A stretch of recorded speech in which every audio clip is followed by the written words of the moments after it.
Hello everyone, this is Reggie, the washer dryer repair nerd.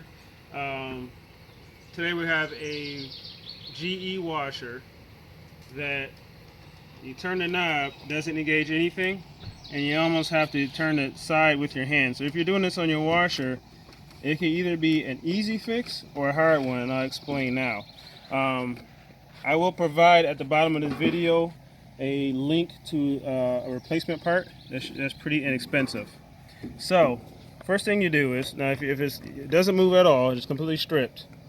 First thing you do is you pull this out, and there's a plastic pin in there.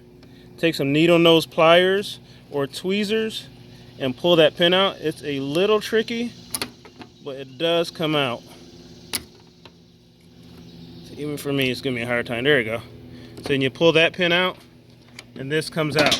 Now, first thing you do is inspect inside. Either those teeth will be stripped out or the teeth on the knob will be stripped out.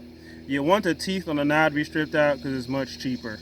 If the teeth inside here on the timer itself is stripped out, then you're looking at replacing that whole unit, which is about $150.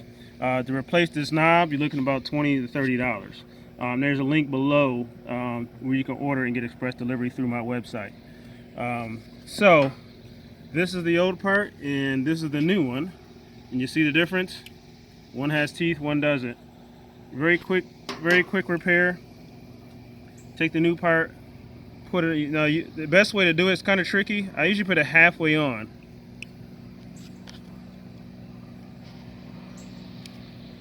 Not all the way because you want the pin to go inside.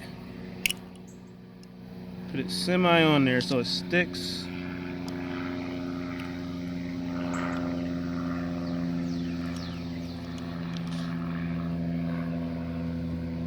There you go, so it sticks. Put it in there, line the grooves up, and just push it in.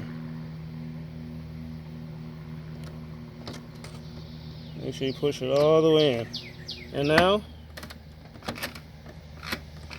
it turns freely like it's supposed to, and that's your fix.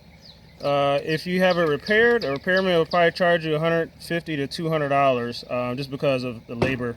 Even though the part is cheap, but you're paying for the knowledge. But if you did that repair yourself, it costs you $20-30 and about 30 minutes of your time. So that's that repair. If you have any questions, feel free to ask them below, and I'll answer as soon as I can.